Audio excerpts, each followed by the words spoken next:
अकल की दुकान। एक समय बात है, एक था रौनक। जैसा नाम वैसा रूप, अकल में भी उसका मुकाबला कोई नहीं कर सकता था। एक दिन उसने घर के बाहर बड़े बड़े अक्षरों में लिखा, यहाँ अकल बिकती है। उसका घर बीच बाजार में था। हर आने जाने वाला वहाँ से जरूर गुजरता था। हर कोई बोर्ड देखता, हंसना और आगे बढ़ जाता। रौनक को विश्वास था कि उसकी दुकान एक दिन जरूर चलेगी। एक दिन एक अमीर महाजन का बेटा वहाँ से गुजरा। दुकान देखकर उससे रहा नहीं गया। उसने अंदर जाकर रौनक से पूछा, यहाँ कैसी अकल मिलती है और उसकी कीमत क्या है। उसने कहा, यह इस बात पर निर्भर करता है कि तुम इस पर कितना पैसा खर्च कर सकते हो। गंपू ने जेब से 1 रुपया निकालकर पूछा, इस रुपए के बदले कौन सी अकल मिलेगी और कितनी। भाई, 1 रुपए की अकल से तुम 1 लाख रुपया बचा सकते हो। गंपू ने 1 रुपया दे दिया। बदले में रौनक ने एक कागज पर लिख कर दिया, जहाँ 2 आदमी लड़ झगड़ रहे हों, वहाँ खड़े रहना बेवकूफ़ी है।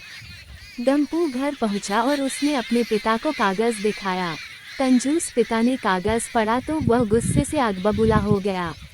गंपू को कोसते हुए वह पहुंचा अकल की दुकान। कागज की पर्ची रौनक के सामने फेंकते हुए चिल्लाया, वो रुपया लौटा दो जो मेरे बेटे ने तुम्हें दिया था।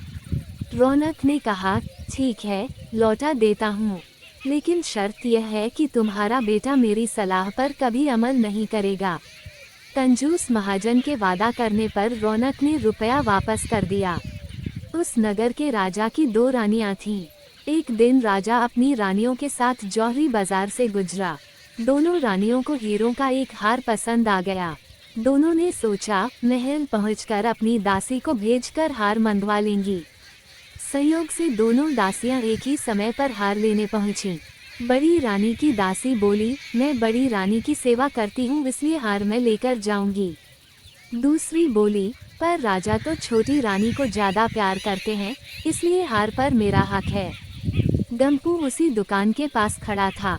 उसने दासियों को लड़ते हुए देखा। दोनों दासियों ने कहा, वे अपनी रानियों से शिकायत करेगी।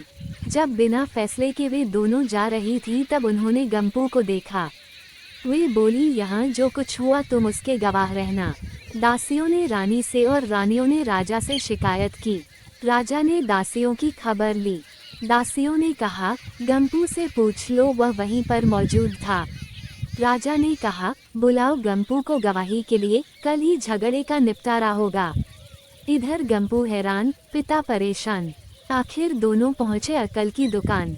माफ़ी मांगी और मदद भी। रौनक ने कहा, मदद तो मैं कर दूं, पर अब जो मैं अकल दूंगा उसकी कीमत है 5000 रुपये। मरता क्या न करता। कंजूस पिता के कुर्ते हुए दिए 5000। रौनक ने अकल दी कि गवाही के समय गंपू पागलपन का नाटक करे और दासियों के विरुद्ध कुछ न कहे। अगले दिन गंपू पहुंचा दरबार में। करने लगा पागलों जैसी हरकतें। राजा ने उसे वापस भेज दिया और कहा, पागल की गवाही पर भरोसा नहीं कर सकते। गवाही के अभाव में राजा ने आदेश दिया, दोनों रानी अपनी दासियों को सजा दें, क्योंकि यह पता लगाना बहुत ही मुश्किल है कि झगड़ा किसने शुरू किया। बड़ी रानी तो बड़ी खुश हुई, छोटी को बहुत गुस्सा आया। गंपू को पता चला कि छोटी रानी उससे नाराज है तो वो फिर अपनी सुरक्षा के लिए परेशान हो गया। फिर पहुंचा अकल की दुकान। रौनक ने कहा, इस बार अकल की कीमत 10,000 रुपये। पैसे लेकर रौनक बोला, एक ही रास्ता है, तुम वो हार खरीदकर छोटी रानी को उपहार में दे दो। गंपू सख्ते में आ गया। बोला, अरे ऐसा कैसे हो सकता है, उसकी कीमत तो 1 लाख रुपये है। रौनक बोला, कहा था ना उस दिन जब तुम पहली बार आए थे कि 1 रुपये की अकल से तुम 1 लाख रुपये बचा सकते हो। इधर गंपू को हार खरीद कर भेंट करना पड़ा, उधर अकल की दुकान चल निकली। कंजूस महाजन सिर पीट कर रह गया। कहानी के आखिर में वो कहूँगी कि करो कुछ ऐसा कि लोग करना चाहे आप जैसा। धन्यवाद।